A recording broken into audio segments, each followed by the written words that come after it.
俄联邦总统办公厅副主任科扎克在近日表示，倘若乌克兰在顿巴斯地区发动战争，俄罗斯必定将捍卫其海外公民的利益，届时战争的发起国乌克兰将迎来国家灭亡的结果。面对乌克兰近期以来的咄咄逼人，俄罗斯不再忍耐，发布了战争威胁，语言上杀气腾腾，动作上也非常迅速。传言目前大量坦克已经集结边境，俄罗斯军方做好了攻击乌克兰准备。虽说消息暂未得到官方的证实，可还是能够得知俄罗斯军方此次集结规模远超出人们的想象。面对这一情况，泽连斯基与拜登以及北约秘书长在进行通话后，再次奔赴前线，与守护东欧部士兵握手合影，增加乌克兰士兵们的信心。尽管士兵开始慷慨激昂，时刻准备打响一场大战，但乌克兰武装力量总司令却在4月9日表示，政府军不会采取武力手段。当初拜登支持乌克兰的态度，让该国立即派出大量士兵挺进东乌地区，要求俄罗斯停止干预顿巴斯局势。如今乌克兰都传出战争预警了，结果乌克兰司令却扬言不会解放顿巴斯，这玩的什么操作？这或许跟俄罗斯近日来展现的强硬态度有关。俄罗斯不仅增加兵力、武器装备，还对外公开发布战争威胁，一度令乌克兰恐慌了。虽说美国为了支持乌克兰，将会在未来几周派出军舰到黑海，在乌克兰局势有变之际，美国也会做出相应的回应，但美国的目的是什么，乌克兰不是不清楚。如此积极的支持乌克兰，只不过是将该国推向危险战争的边缘。也正是因为美国接连的动作，引起了俄罗斯的强烈不满，随后该国便发布了战争威胁。从这个角度来说，也就不难看出为什么乌克兰司令声称不会解放顿巴斯。如果俄罗斯大量增兵、其强态度以及乌克兰司令的认怂是对美国的两个坏消息的话，那么接下来的一个可能直接会逼美国失控。就在俄罗斯发布战争威胁后，德国总统默克尔给普京打了电话，明确表示他不会将北溪二天然气项目和纳瓦利内事件挂钩。默克尔在给普京吃定心丸，虽然俄德因为纳瓦里内事件产生分歧，但并不影响两国之间继续合作的能源项目。利益面前，默克尔已经在美俄之间做出了选择。如此说来，欧洲很可能通过能源连接在一起，而乌克兰也很有可能在俄罗斯的威慑下态度放软。那么美国就算是支援乌克兰又有什么用？至此，这算不算欧俄乌合伙给美挖坑跳？没想到最后小丑竟是美国自己。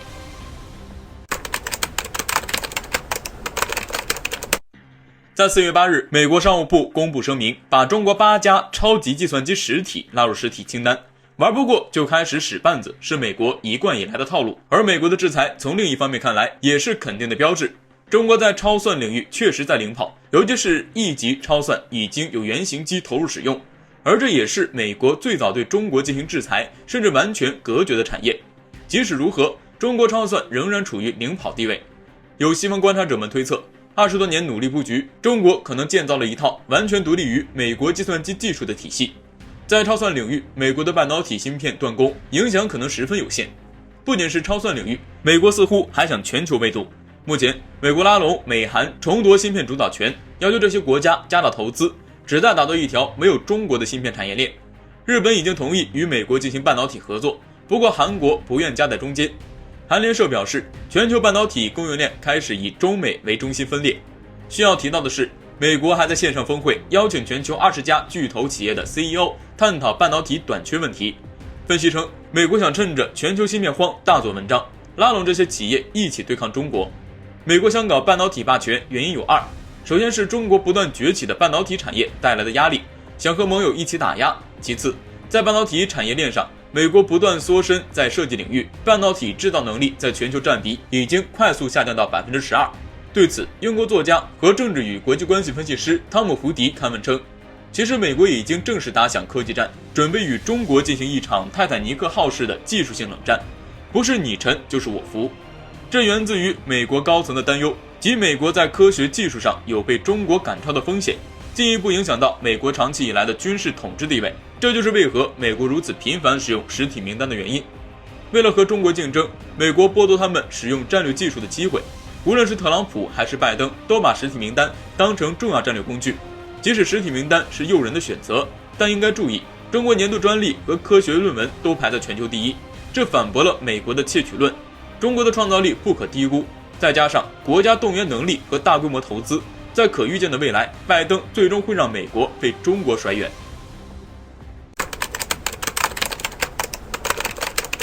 前段时间西方国家突然一拥而上，在所谓人权问题上对中国发起制裁。出人意料的，刚签完中欧协定的欧盟当起了先锋，这是时隔30多年来欧盟首次对中国发起制裁。但是面对中国，欧盟发现自己踢到了铁板，开始放低姿态。事实上，在欧盟制裁，他们就曾预想过中国可能会做出忍受或者做出对等反制，但事情很显然没有他们想的那么简单。中国没有默默忍受，也没有对等制裁，而是3倍奉还。中国直接宣布对欧盟10名官员和4家实体进行制裁，并且直接断了这些机构的经济后路。此外，对待加拿大、英国、美国这些国家，同样也是加倍奉还。而这次中国的反击也给欧盟各国带来了极大震撼。法国《世界报》评价，这次反击让欧盟重新认识中国以及在对华关系处理上的问题。欧洲经常制裁其他国家，这些国家除了默默忍受外，顶多就是像俄罗斯那样对等制裁。但是中国加倍反击，这给欧洲上了一课。对于中国的强势，法国感受似乎是最深的。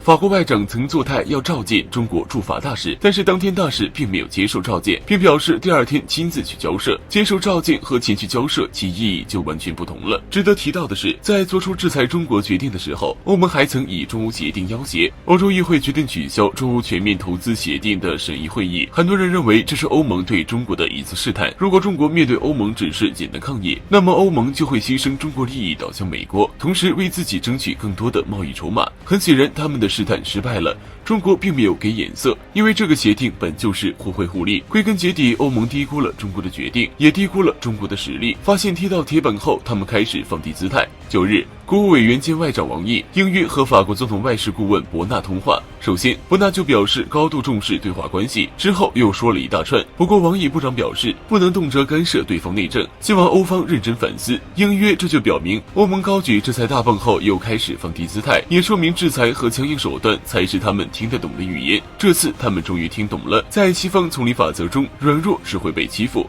强硬才能换来尊重。